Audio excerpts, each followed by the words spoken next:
자, 오늘 우리에게 주시는 말씀은 사도행전 8장입니다. 사도행전 8장 9절로부터 25절의 말씀. 9절로부터 25절의 말씀 우리 한 목소리로 함께 봉독하겠습니다. 그 성에 시몬이라 하는 사람이 전부터 있어 마술을 행하여 사마리아 백성을 놀라게 하며 자칭 큰 자라 하니 낮은 사람부터 높은 사람까지 다 따르며 이르되 이 사람은 크다 일컫는 하나님의 능력이라 하더라. 오랫동안 그 마술에 놀랐으므로 그들이 따르더니 빌립이 하나님 나라와 및 예수 그리스도의 이름에 관하여 전도함을 그들이 믿고 남녀가 다 세례를 받으니 시몬도 믿고 세례를 받은 후에 전심으로 빌립을 따라다니며 그 나타나는 표적과 큰 능력을 보고 놀라니라.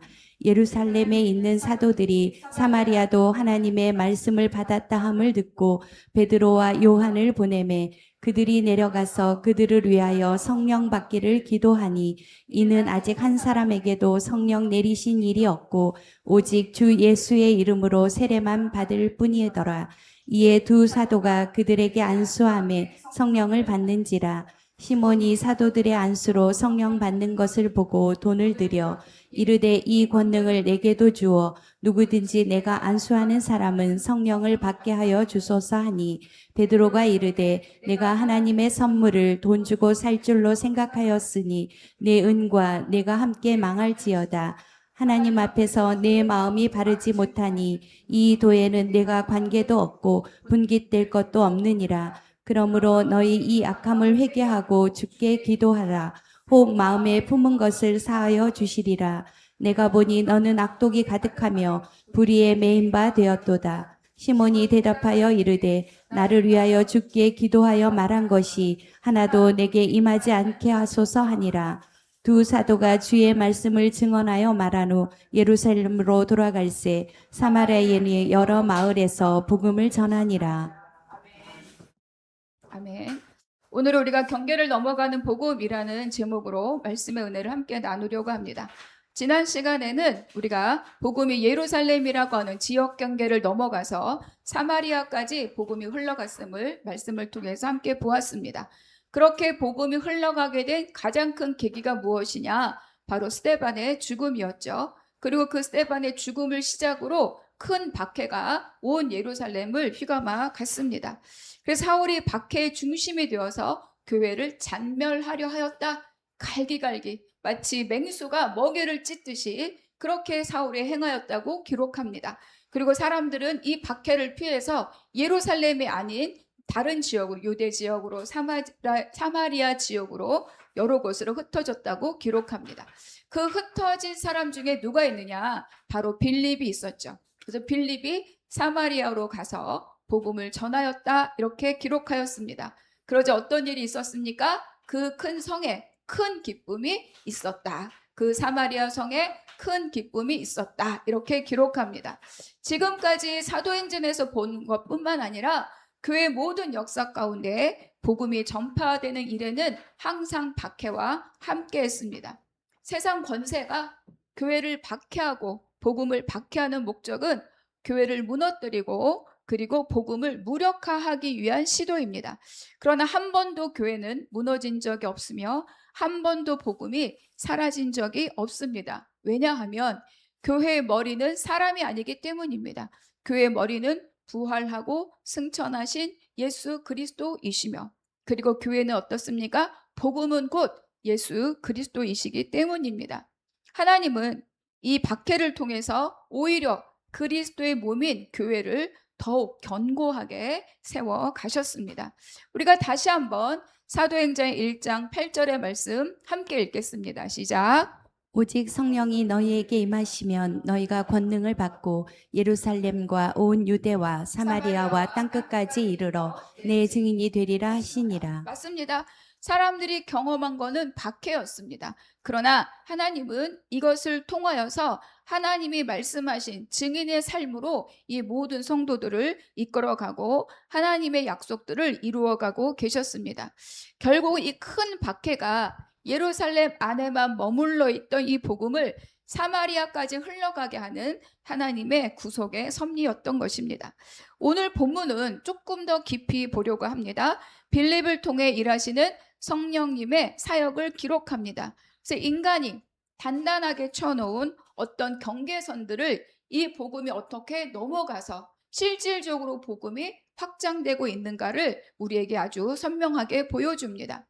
그러니까 지역을 넘어가는 것뿐만 아니라 그 지역이 상징하고 있는 모든 경계들을 바로 이 복음이 어떻게 넘어가고 있는가 함께 나누어 보기를 원합니다. 그래서 먼저 9절이 아니고 12절을 우리가 먼저 함께 읽겠습니다. 시작.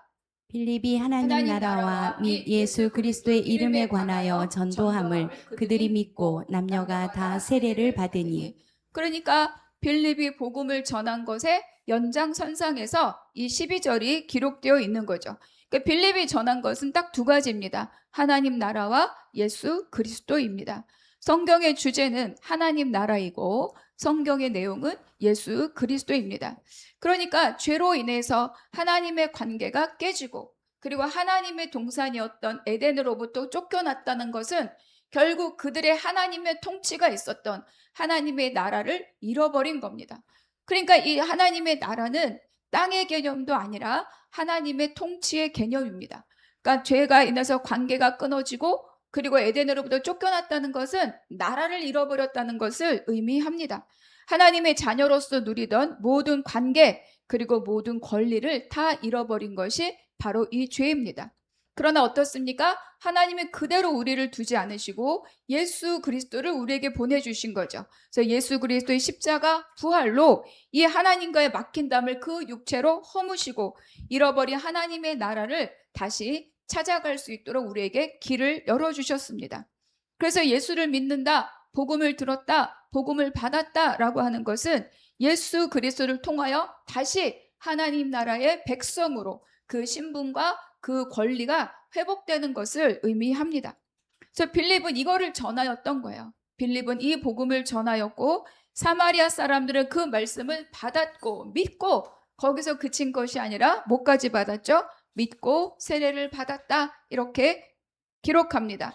그런데 이제 이 사마리아의 이 상황이 누구에게 전달되었습니까? 예루살렘에 있는 사도들에게까지 전달되었습니다. 그래서 우리가 14절 함께 읽겠습니다. 시작. 예루살렘에 있는 사도들이 사마리아도 하나님의 말씀을 받았다 함을 듣고 베드로와 요한을 보내매.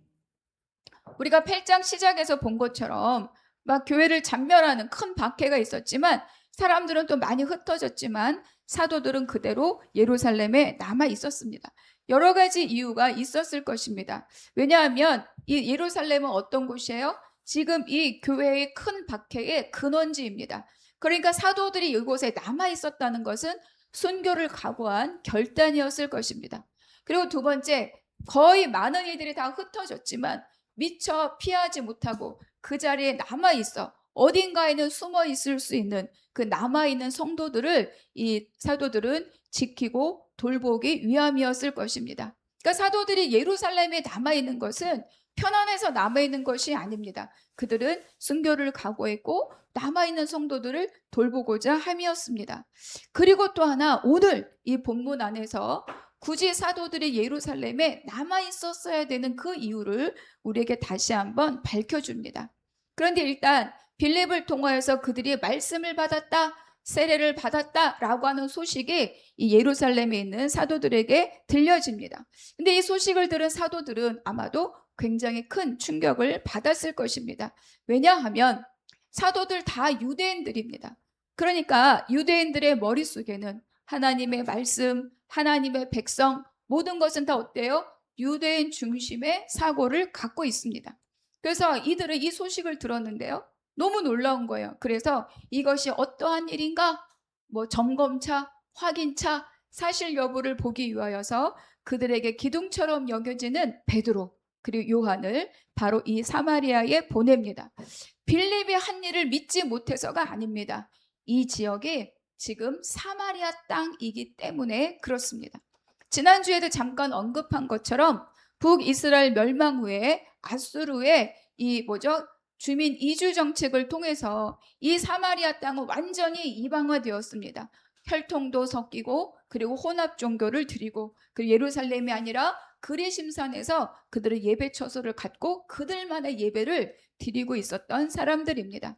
우리가 열왕기하 17장 33절의 말씀 같이 읽겠습니다. 시작. 이와 같이 그들이 여호와도 경외하고 또한 어디서부터 옮겨왔든지 그 민족의 풍속대로 자기의 신들도 섬겼더라.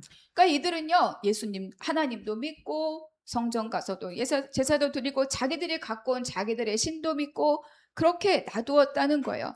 그래서 유다인들은 이 사마리아 땅과 이 사마리아 사람들을 동족으로 여기지 않았습니다. 그 땅을 밟지도 않았고 그 매우 불결한 곳으로, 영적으로 불결한 곳으로 치부하였죠. 그 세월이 거의 1000년입니다. 1000년 동안 단절된 곳이 바로 이 사마리아입니다. 그런데 우리가 지난주에 본 거 요한복음 4장에서 예수님은 일부러 이 사마리아 땅을 밟고 그리고 예루살렘으로 가셨습니다. 그러니까 예수님의 마음속엔 어떻습니까?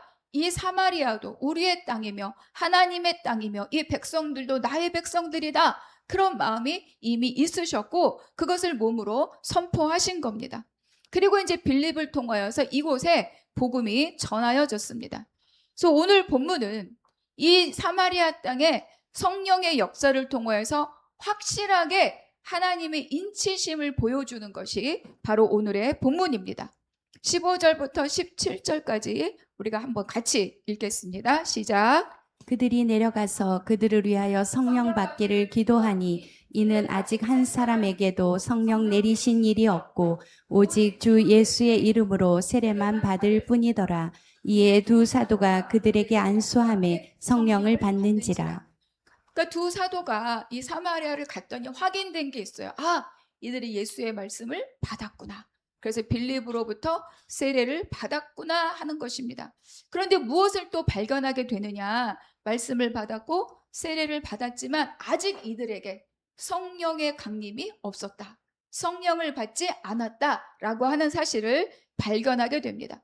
그래서 16절에 보니까 아직 한 사람에게도 성령 내리신 일이 없고 아직 한 사람에게도 성령 내리신 일이 없고 여러분 우리는 이 구절을 잘 생각해 보아야 합니다. 이 기록에 따라서 언제 성령이 임하느냐, 세례받을 때 성령이 임하느냐, 세례받은 이후에 성령이 임하느냐, 물세례와 성령 세례는 같은 것이냐 다른 것이냐, 만약에 이런 논쟁으로 오늘 본문을 끌고 간다면 그것은 대단히 본문을 잘못 생각하고 있는 겁니다. 오늘의 본문의 핵심은 성령론이 아닙니다. 중요한 것은 왜 빌립이 기도하고 세례를 베풀 때 성령이 임하지 않았으며 굳이 예루살렘으로부터 두 사도가 굳이 사마리아 땅까지 왔었어야 하느냐, 이거를 우리가 놓치지 않기를 바랍니다. 굳이 두 사도가 와서 안수기도 할 때 그때 성령이 왜 임하셨는가입니다. 이것은 개인의 능력 차이도 아니고 직분의 차이도 아닙니다. 빌립이 두 사도보다 성령의 능력이 모자라. 빌립은 집사고 두 사람은 사도니까 그의 권능이 더 커. 이런 차원의 문제가 아니라는 거예요. 더군다나 성령론의 논쟁을 일으키고는 장면도 아닙니다. 중요한 포인트는 뭐냐? 이 땅이 사마리아 땅이라고 하는 것이 가장 중요한 핵심입니다. 우리가 잘 기억할 것은 누구 때문에 성령이 임하고 누구 때문에 성령이 그게 아닙니다. 성령의 주인은 누구예요? 하나님이십니다. 그 자리에 성령을 베푸시고 또 성령의 역사를 일으키는 것은 다 하나님이지 베드로 때문에 성령이 오고 베드로가 아니면 성령이 없다 이렇게 말할 수 없다는 거예요. 온전히 이 역사의 주인은 누구십니까? 하나님이십니다. 빌립을 통해서도 임할 수 있고 베드로를 통해서도 임할 수 있는데 그런데 굳이 예루살렘에 있던 그 두 사도가 이곳에 온 이유를 우리는 조금 더 살펴보아야 합니다. 지금 제가 아까 유대인 그리고 사마리아 땅에 대해서 말씀을 드렸습니다. 만약에 빌립이 세례를 줄 때 이곳에 이 사람들에게 성령이 임하였다면 그리고 그 소식이 예루살렘으로 전하여졌다면 이 소식을 들은 예루살렘 사람들, 그 유대인들은 이 소식을 받아들이기 어려웠을 겁니다. 왜 그렇죠? 유대인들 그리고 특별히 이 사도들조차도 이방인들에게 특히 또 이 사마리아 땅에 성령이 임했다는 것을 인정하기 어려웠을 겁니다. 그래서 고넬료 사건 이전에 지금 이 사건이 벌어지고 있는데 만약에 빌립을 통해서 성령이 임하였다고 한다면 고넬료 사건 이전에 이 사마리아 땅은 또다시 유대인들로부터 배척당하고 유대인들로부터 소외당하는 일들을 겪게 될 거라는 거예요. 그래서 하나님께서는 빌립이 부족해서가 아니라 이 사마리아 땅에 베드로와 요한을 보내신 겁니다. 우리가 사도행전뿐만 아니라 서신서를 보면은요, 우리가 개척된 교회가 어려움을 겪는 이유 중에 가장 큰 이유가 하나가 뭐냐면 이단뿐만이 있는 게 아니라 유대인들 때문입니다. 유대인들은 이방인들에게 성령의 역사와 복음이 전하는 것을 이해할 수 없고 받아들일 수 없고 그럴 수 있다는 생각조차 할 수 없는 사람들이 바로 이 유대인들입니다. 우리 사도행전 8장 4절의 말씀, 또 11장 19절의 말씀 같이 읽겠습니다. 시작. 그때 스데반의 일로 일어난 환란으로 말미암아 흩어진 자들이 베니게와 구브로와 안디옥까지 이르러 유대인에게만 말씀을 전하는데 네, 8장 4절은 흩어진 사람들이 두루 다니며 복음의 말씀을 전했다고 8장에 기록되어 있어요. 근데 이것이 진행되고 있는 조금 더 진행되고 있는 11장에 뭐라고 기록하고 있느냐? 흩어진 자들이 베니게도 가고 구브로도 가고 안디옥도 가는데 누구에게만 복음을 전한다? 유대인들에게만 말씀을 전하는데 그 이들은 핍박을 받고 흩어져서 복음을 전하고 있음에도 불구하고 그들의 주된 대상은 누구입니까? 유대인이라는 것입니다. 그래서 실제로 이 복음이 계속 이방으로도 전해지고 있었음에도 불구하고 그리고 이 성령이 직접 임하는 그 사건을 본 몇 사람의 사도들과 제자들을 제외하고는 여전히 복음의 대상은 유대인이며 하나님의 백성이 될 수 있는 것은 유대인뿐이라는 생각이 굉장히 강력했습니다. 그러니까 그들은 예수를 믿으면서도 모세의 율법과 할례를 포기하지 못하였고 혈통을 포기하지 못했습니다. 그래서 이방인들에게 성령이 임한다는 것을 이들은 받아들이지 못했던 거죠. 그래서 이방 지역에 복음이 전해지고 그리고 어때요? 교회가 세워졌을 때 예루살렘으로부터 온 그 사람들이 너희가 예수를 믿으나 율법을 지켜야 된다. 너희가 예수를 믿으나 할례를 받아야 된다. 너희가 예수를 믿으나 정결례를 지켜야 된다. 끊임없이 교회를 불난케 한 사람들이 예루살렘으로부터 온 유대인들입니다. 그러니까 오늘 이곳은 어때요? 사마리아입니다. 오히려 이방인들보다도 더 못한 취급을 받고 있던 어디라고요? 사마리아 땅입니다. 그렇기 때문에 하나님께서는 빌립이 부족해서가 아니라 사도들의 정통성과 그들의 권위를 사용하여서 이 지역이 그들이 마치 개처럼 취급하고 있는 이방인보다도 못하게 취급하고 있는 이 사마리아가 한 하나님으로부터 한 성령의 임재 아래 하나의 나라가 하나의 민족으로 하나의 하나님의 백성으로 회복되었다는 것을 인치고 선포한 장면이 바로 오늘의 15절부터 17절까지의 내용입니다. 한 하나님, 한 성령님입니다. 그 임재 안에 그들이 갖고 있던 지역의 경계와 그들이 갖고 있던 민족의 경계와 그들이 갖고 있던 사람에 대한 경계가 무너지고 이제 영적으로 한 민족 되었고 한 하나님의 약속의 자녀가 되었음을 인치고 선포한 것이 바로 오늘의 본문의 핵심입니다. 그래서 복음은 예루살렘에서 사마리아로 갔다 할지라도 인정받지 못하고 여전히 너희의 복음은 우리의 복음과 다르다. 너희의 예수는 우리의 예수와 다르다. 너희의 성령은 우리의 성령의 임재와 다르다라고 한다면 복음이 땅을 넘어가고 지역을 넘어간 것은 본질적으로 온전하지 못하다는 거예요. 그래서 이 사건을 통하여서 지역의 경계보다 더 강한 혈통의 경계, 소외와 배척의 경계, 그리고 마음의 경계들을 넘어가게 하신 사건, 그것이 바로 오늘 이 본문의 가장 중요한 사건입니다. 유대인들이 갖고 있는 가장 뿌리 깊은 선민의식, 그 경계를 넘어가는 첫 사역의 증인으로 하나님은 베드로와 요한을 사용하신 거죠. 그 이들은 증인이 된 거예요. 사마리아 땅에도 하나님의 성령이 임하신다. 그들도 우리가 받은 그 성령을 그들도 받았다라고 이 베드로와 요한의 입을 통하여 증언하게 하시는 거죠. 이들이 아니었다면 누구의 말도 유대인들의 완고함은 예수를 믿어도 따르지 않고 믿지 않았을 것입니다. 그래서 오늘의 본문은 단순히 사마리아에도 성령이 임하셨다 해서 그치는 것이 아니라 성령의 인치심이 있었다. 그래서 그들도 우리와 한 성령 아래 한 하나의 교회가 시작되었다. 그 역사적인 사건을 오늘 우리에게 가르쳐 줍니다.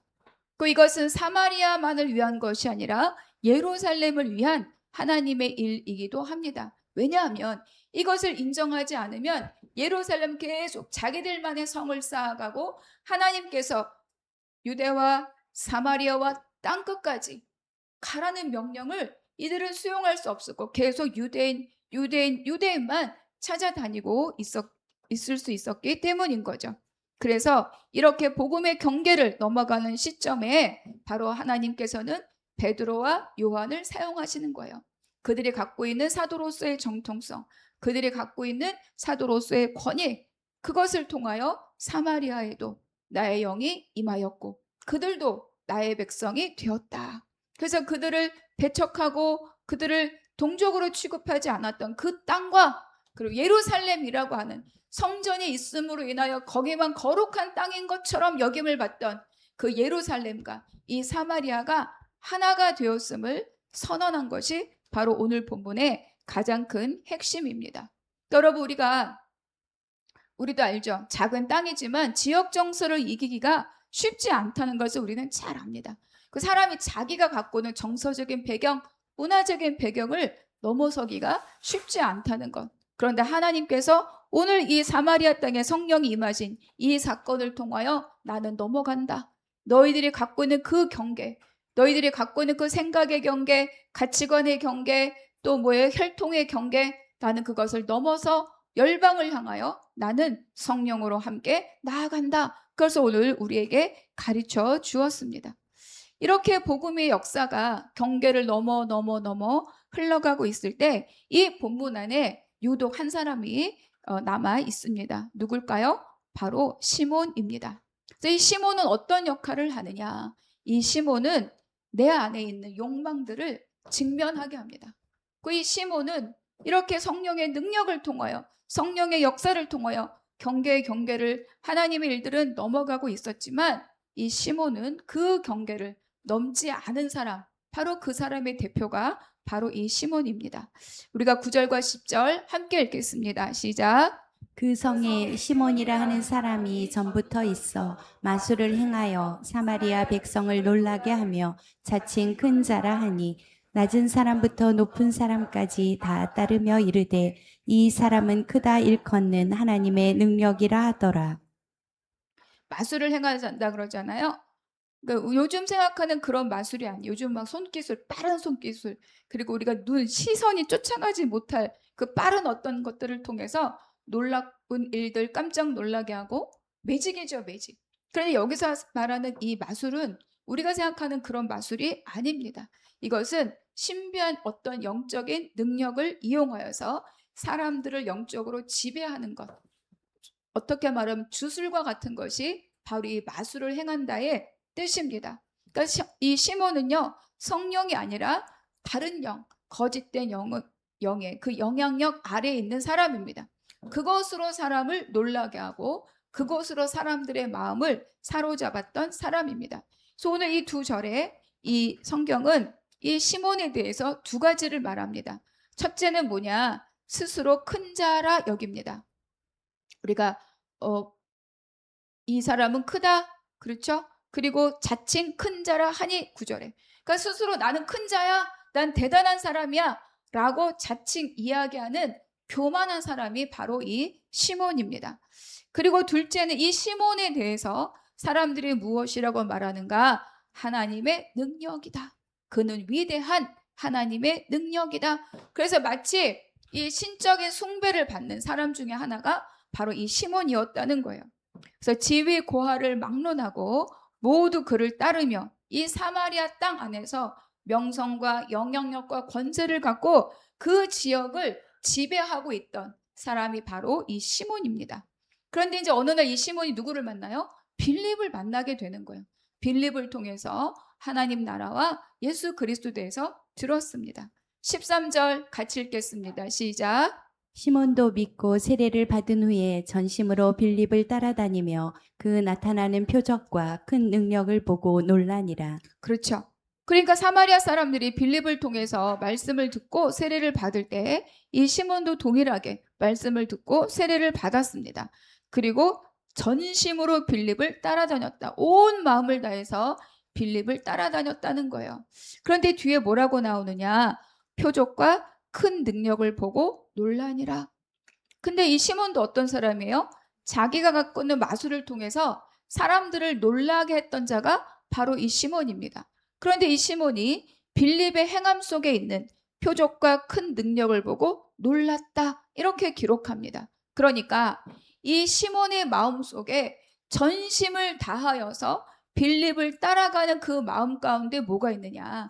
예수가 아니고 말씀이 아니고 복음이 아니고 이에 관심이 어디에 있다? 자기를 놀래키는 바로 이 큰 능력, 거기에 마음이 있다는 것을 가르쳐 줍니다.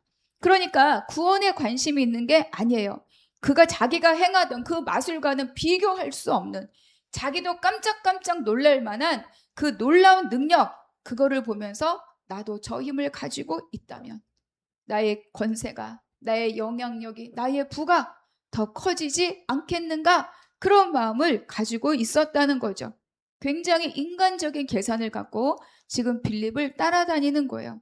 그래서 그의 이 왜곡된 비뚤어진 속마음은 바로 이 사도들이 안수하여 성령이 임할 때 결정적으로 드러납니다. 오늘 본문의 18절과 19절 함께 읽겠습니다. 시작.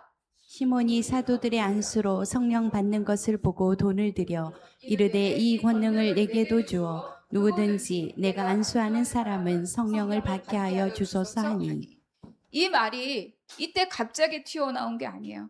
우리가 12절, 13절 그리고 18절로 올 때 그의 마음에, 그의 속내에 자리 잡고 있었던 그의 욕심의 본질이 여기서 튀어나온 거죠. 그러니까 시몬은 구원에도 관심 없고 그리고 죄사함에도 관심이 없고 거룩함에도 관심이 없습니다. 그는 오직 큰 능력에만 관심이 있죠. 그러니까 사도들이 안수하자 성령이 임하는 것을 보니 빌립보다도 더 큰 능력이 있네?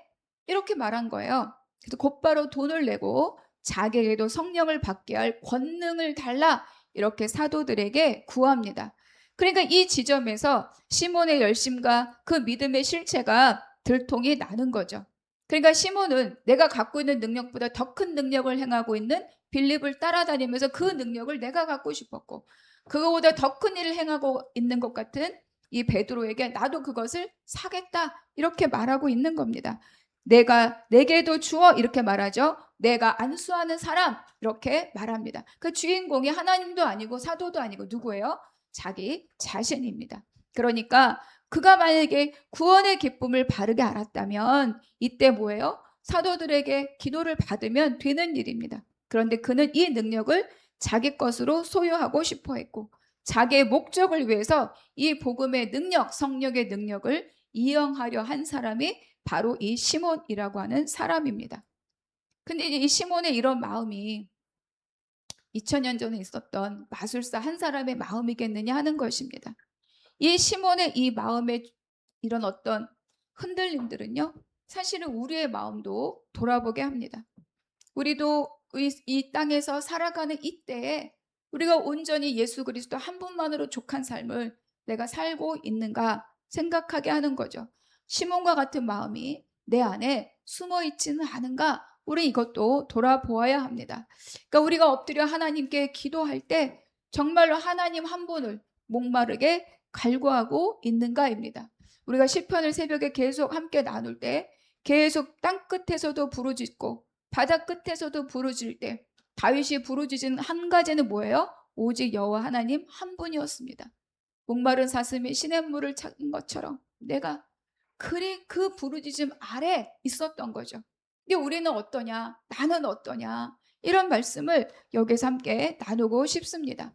그러니까 우리가 엎드려 기도하지만 하나님 한 분이 아니라 정말로 그분을 통해서 구할 수 있는 어떤 물질이나 세상의 형통이나 어떤 축복이나 이런 것들을 나는 그것에 더 마음을 빼앗기고 있는 것은 아닌가 생각해 보아야 합니다. 그러니까 우리는요, 우리의 필요를 다 주님께 구해야 돼요. 건강도 구하고 뭐 여러 가지 우리 삶에 필요한 것들, 자녀들의 안전도 구해야 되고 내 삶의 필요들 다 그 공급자는 하나님이시기 때문입니다. 그런데 우리가 그것에 우선순위가 있고 하나님 한 분에 대한 갈망보다는 내가 예수를 믿음으로 이런 것들은 피하고 저런 것들은 더 가질 수 있기를 바라고 있다면 그 마음은 바로 이 마술사 시몬과 다를 바가 없다는 것입니다. 그래서 어느 순간부터 하나님이 목적이 아니라 내가 원하는 것을 이루기 위한 수단으로 내가 이 복음, 이 하나님을 내가 이용하고 수단으로 전락해 버려 놓고 있지는 않은지 돌아보는 우리 모두가 되기를 바랍니다. 그래서 내가 정말로 주님 한 분을 사랑하는가? 아니면 주님을 통해서 얻을 수 있는 그 보상을 내가 더 기대하고 있지는 않은가? 그래서 예수님이 정말로 내 삶의 주인인가? 여전히 나는 내 왕좌에 앉아 있으며 여전히 내가 예수님조차도 나의 필요를 채워주시는 분으로 내가 주의 이름을 빌려 쓰고 있는 것은 아닌가 돌아볼 수 있는 우리 모두가 되기를 바랍니다. 그래서 시몬은 말씀을 들었고 세례를 받았지만 그 중심으로부터 자기 욕심, 그 경계를 넘어가지 못한 사람이 바로 이 시몬입니다. 20절과 21절 같이 읽겠습니다. 시작. 베드로가 이르되 내가 하나님의 선물을 돈 주고 살 줄로 생각하였으니 내 은과 내가 함께 망할지어다. 하나님 앞에서 내 마음이 바르지 못하니 이 도에는 내가 관계도 없고 분깃될 것도 없느니라. 베드로가 이 말을 듣고 굉장히 경노합니다. 그리고 굉장히 질책을 합니다. 심하다 싶을 정도로. 그런데 우리가 시몬을 잘 다시 한번 살펴보기를 바랍니다. 베드로는 성령을 능력이라고 말하지 않아요. 하나님의 선물이다 이렇게 말합니다. 그러니까 벌써 시야가 차이가 있죠. 이 선물은 예수 그리스도가 십자가 부활 승천을 이루시고 우리와 함께 하기 위하여 우리에게 주신 보혜사이십니다. 그러니까 그분은 하나님이 주님이 보내지 않으셨다고 우리가 요구할 자격이 있는 게 아니에요. 그래서 베드로는 분명하게 말합니다. 이것은 능력 이전에 하나님이 우리에게 주신 선물이다.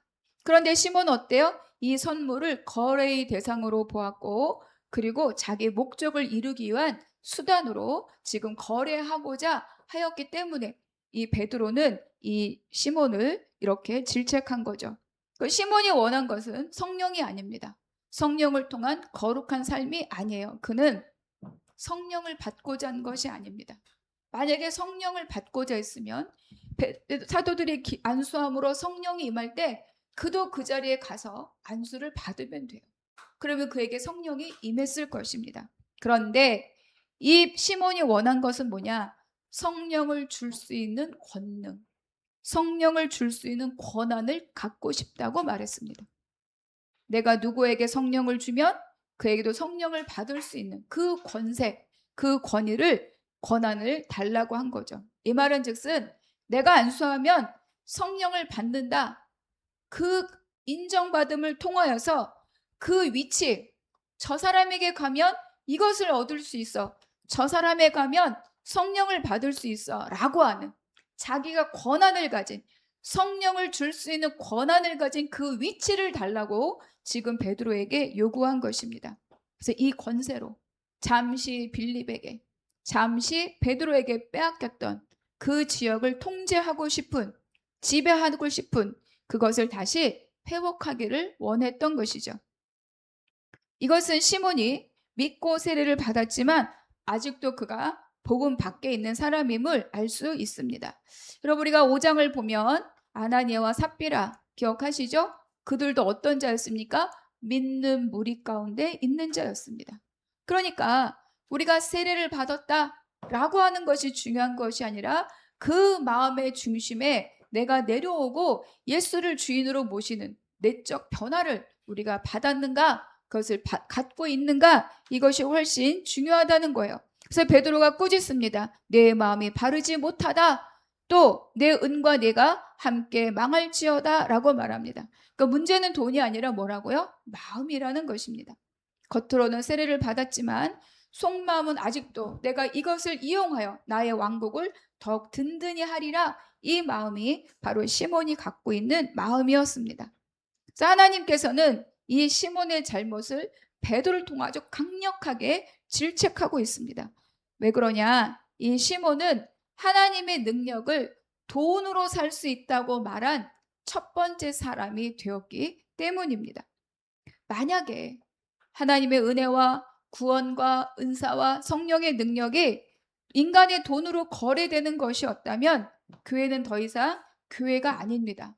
바로 강도의 소굴인 거죠. 요한복음 2장에 예수님이 성전에 들어가셔서 모든 상을 엎으시고 채찍을 때리면서 뭐라고 말씀하시죠? 내 집은 만민이 기도하는 집인데 너희가 강도의 소굴을 만들었다. 거래하고 장사하고 유익을 취하고. 시몬이 그것과 별반 다르지 않기 때문입니다. 그래서 베드로는 이 위험성을 알고 있었기 때문에 강력하게 시몬을 질책하고 넘어간 거죠.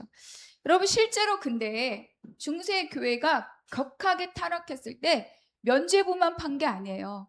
성직도 돈을 받고 매매를 했습니다. 자격이 없는 사람에게 성직자의 직분을 주었다는 거예요. 그래서 성직 매매가 영어로 뭐냐면 시모니입니다. 시모니. 바로 이 시몬이라는 이름으로부터 나온 단어가 시모니인 거죠. 그래서 교회는 또 성도는 언제나 이 시몬의 유혹을 경계해야 됩니다. 그래서 세상에 많은 놀라운 은사, 또 놀라운 어떤 능력, 이런 것을 가진 어떤 분들이 끝까지 그것을 지키지 못하는 이유가 뭐냐? 그것을 돈으로 대가를 환산하는 순간부터, 그때부터 교회든 사람이든 타락하게 되어 있습니다. 주님은 우리에게 제자들을 보내면서 말씀하셨죠. 너희가 거저받았으니 너희가 거저주어라. 복음만 거저주는 것이 아닙니다. 내가 갖고 있는 은사도 어때요? 거저주는 거죠. 생명을 살리기라고 우리에게 베푸신 것들은 우리가 그 생명을 위해서 쓰는 것이 마땅하다고 이미 주님은 제자들에게 가르쳐 주셨습니다. 근데 그것을 돈으로 환산하고 돈으로 계산하고 대가를 바라는 순간부터 너나 할 것 없이 우린 다 시몬이가 될 수밖에 없습니다. 그래서 하나님을 섬기는 것이 아니라 하나님을 이용하고 나의 필요들을 채우고자 하는 그 욕망은 얼마든지 우리 안에도 자리 잡을 수 있습니다. 그래서 이 시몬의 이야기는 그의 이야기가 아니라 순간순간 우리의 이야기가 될 수 있음을 기억할 수 있기를 바랍니다. 근데 여기서 귀한 것이 있어요. 바로 베드로의 권면입니다. 22절과 23절 함께 읽습니다. 시작. 그러므로 너의 이 악함을 회개하고 주께 기도하라. 혹 마음에 품은 것을 사하여 주시리라. 내가 보니 너는 악독이 가득하며 불의에 매인 바 되었도다. 베드로는 꾸짖지만 그러나 회복의 길을 열어주고 권면합니다. 그런데 베드로가 이렇게 심하게 꾸짖으면서도 이렇게 시몬을 권면할 수 있는 이유가 무엇이었을까? 여러분, 베드로도 한때는 이 시몬과 다르지 않았기 때문입니다.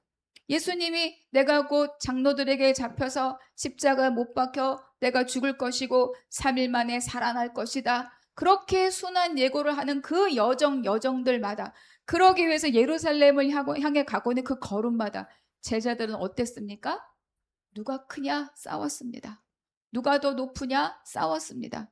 누가 우편에 앉을고 누가 좌편에 앉을 것이냐? 시기하고 싸움을 일삼았습니다. 그러니까 그들도 어때요? 십자가는 관심 없고 그 십자가를 통해서 내가 가질 수 있는 왕이 되신다고 하니 그의 영광을 먼저 갖고자 관심을 가졌기 때문입니다. 그러니까 하나님의 나라가 아니라 자기의 영광을 먼저 생각하고 그것을 구했던 자가 베드로뿐만 아니라 그 예수님의 제자들이었어요. 그러나 지금 어떻습니까? 십자가와 부활을 경험하고 성령을 경험한 이후에 베드로가 알게 된 거죠. 예수를 따르는 삶, 나를 따르라 말씀하신 그 예수님의 말씀의 중심이 어디에 있는가를 베드로는 깨닫게 된 것입니다. 그래서 베드로가 회개하라. 자기도 그러하였는데 예수님이 자기를 찾아와 그의 삶을 돌이켜 주신 것처럼 네가 돌이켜 가고 회개하면 하나님께서 주께서 너의 마음을 돌이키시리라. 너의 마음에 품은 것을 사하여 주시리라. 이렇게 말씀하고 있습니다. 그런데 24절 함께 읽겠습니다. 시작. 시몬이 대답하여 이르되 나를 위하여 주께 기도하여 말한 것이 하나도 내게 임하지 않게 하소서 하니라. 그런데 시몬의 대답을 잘 들어봅시다. 회개하였다. 나를 용서하소서라는 말이 없어요. 그러니까 이는 어때요? 이 베드로의 권세 있는 베드로의 말을 통하여서 혹시 나에게 재앙이 임할까 심판이 임할까 두려워하였지만 진심으로 자기 죄를 애통하며 그 앞에 무릎 꿇고 직접 자기 죄를 자복하는 행동은 없었다는 거예요. 베드로에게 대신 기도해달라고 요청했지만 그러나 스스로 무릎 꿇었다는 이야기는 없습니다. 우리가 섣불리 그가 회개했다 회개하지 않았다 말할 수는 없습니다. 왜? 그 이후의 기록은 없기 때문이에요. 그러나 그럼에도 불구하고 여기에서 드러난 시몬의 모습은 어떻습니까? 자기가 그 자리에 나아가지 않았다는 거예요. 여러분, 예수님이 우리를 위하여 십자가에 달려 돌아가시고 우리의 모든 죄를 다 사하셨으나 우리가 할 일은 무엇입니까? 그 죄를 내가 인정하고 내 입으로 주님 앞에 내 죄를 고백하는 것입니다. 그것이 우리가 할 일인 거죠. 그래서 대신 나의 죄를 대신 고백해 줄 자는 아무도 없습니다. 하나님 앞에 단독자로 내가 서야 합니다. 그리하여서 나의 마음의 독을 쏟아내고 내 마음에 있었던 악한 생각들을 쏟아내고 내 마음에 품었던 것을 고백하며 하나님이 용서해 주실 것을 구하고 내가 그 삶으로부터 돌이키는 것, 그것이 바로 우리가 해야 할 일입니다. 그것은 다른 사람이 대신해 줄 수 없어요. 그것은 오직 누구입니까? 나 자신이 감당해야 될 개인의 몫입니다. 그래서 이 시몬은요, 끝끝내 자기 앞에, 하나님 앞에, 이 십자가 말씀 앞에 자기를 직면하지 못하였던, 자기의 죄를 보지 못하고 자기의 욕심의 경계를 넘어가지 못하고 회개의 경계를 넘어가지 못한 사람이 바로 이 시몬입니다. 여러분, 이 시몬을 우리가 함부로 비난할 수 없는 것은 우리의 마음 안에도 이 시몬과 같은 마음이 얼마든지 자리 잡을 수 있기 때문입니다. 마지막으로 25절 함께 읽겠습니다. 시작. 두 사도가 주의 말씀을 증언하여 말한 후 예루살렘으로 돌아갈새 사마리아인의 여러 마을에서 복음을 전하니라. 여러분, 이 25절이 놀라운 하나님의 역사를 우리에게 보여줍니다. 처음에는 어떻습니까? 그런 일이 있을 수 있는가 확인하러 베드로와 요한이 사마리아에 왔습니다. 그런데 돌아갈 때는 어떠합니까? 이들이 직접 사마리아 여러 마을에 복음을 전하며 돌아갑니다. 이것이 경계를 넘어가는 복음의 능력입니다. 이 경계를 넘어간다라고 하는 것은 밖의 경계만 넘어가는 것이 아니라 그 마음속에 품었던 경계들도 넘어가는 것입니다. 하나님은 밖의 경계를 허물기 전에 먼저 내 마음 안에 있는 경계들을 허무십니다. 내가 세워놓은 경계, 내가 품고 있는 편견, 혈통에 대한 편견, 주장, 또 유대인이냐 아니냐, 거룩한 땅이냐, 버림받은 땅이냐, 어때요? 역사 속에 있었던 일이지만 하나님은 그 경계를 그냥 두기를 원하시는 것이 아니라 그것을 뛰어넘어서 그것을 넘어가서 진정 성령 안에 예수 그리스도의 이름 안에 열방까지 흘러가 하나의 주의 백성으로 하나님 앞에 다 함께 열방에 찬송하는 자리로 저와 여러분과 누군가를 함께 부르고 계시다는 것을 기억할 수 있기를 바랍니다. 그래서 우리가 생각하는 것에서 멈추면 안 되고 그것 경계를 넘어가는 복음의 능력과 복음의 일하심을 함께 보아야 합니다. 생각해보면 어쩌면 저 멀리 있는 아프리카에 가서 복음을 전하는 것이 내 옆에 있는 어떤 거슬리는 사람 하나를 품는 것보다 더 쉬울 수 있어요. 땅끝은 뭐냐? 지리적인 개념이 아닙니다. 내가 받아들이기 힘들고 내가 나를 포기하기 힘들고 내가 넘어가기 어려운 환경, 관계, 상황입니다. 그런데 오늘 두 가지를 보여주죠. 그것을 넘어가도록 역사하시는 성령님의 역사와 그것을 넘어가지 않는 한 사람을 우리에게 대조하여서 보여주고 있습니다. 그래서 복음은 오늘도 그 경계를 넘어가는데 나도 복음과 함께 땅끝과 같은 그 경계를 넘어가기를 정하고 실행할 수 있는 저와 여러분이 되기를 바랍니다. 예수 그리스도는 십자가로 담을 허무셨습니다. 그 육체로 막힌 담을 허무셨다. 이렇게 에베소서 2장에서 기록합니다. 저와 여러분 각자의 삶에 각자의 막힌 담이 있을 수 있습니다. 나와 하나님의 관계이든 나와 또 다른 가족과의 관계이든 또 나와 이웃과의 관계이든, 그러나 그 경계를 넉넉히 넘어가시고 이미 허무신 예수 그리스도를 바라보며 내가 만든 경계를 허물고 더 넓은 것으로 나의 삶이 확장되고 내 마음의 은혜가 흘러가는 저와 여러분, 그리고 우리 한나무 교회가 되기를 주님의 이름으로 축복합니다. 오늘도 허무시는 경계 따라서 함께 허물어져가는 우리 모두가 되고 그의 증인이 되기를 주님의 이름으로 축복합니다. 기도하겠습니다. 하나님 아버지, 오늘 말씀을 통해서 경계를 넘어가시는 복음의 능력을 보게 하시니 감사합니다. 먼저 나의 마음을 돌아보게 하여 주시니 감사합니다. 겉으로는 주님을 따른다 하면서도 속으로는 시몬처럼 내 욕심을 채우기 위해 하나님을 이용하고 하나님을 나의 수단으로 사용했던 적은 없는지 돌아보게 하여 주시옵시고, 깨달아지는 순간순간마다 돌이켜 주 앞에 나오게 하여 주시옵소서. 내 마음의 왕좌에서 내려와 예수님만을 삶의 진짜의 주인으로 모시게 하여 주시옵소서. 내 마음 안에 단단하게 응어리져 있는 어떤 경계들, 모든 편견들, 마음의 경계들 성령의 불로 녹아내리고 아버지, 복음이 그렇게 1000년의 세월을 넘어간 것처럼 나의 삶에도 10년 또는 5년 또는 얼마 그렇게 응어리져 있는 것들 주께 맡기고 기도함으로 넘어가 새로운 세계를 열어가는 우리 모두가 되게 하여 주시옵소서. 모든 것 감사하고 화목제물이 되신 예수 그리스도의 이름으로 기도하옵나이다. 아멘.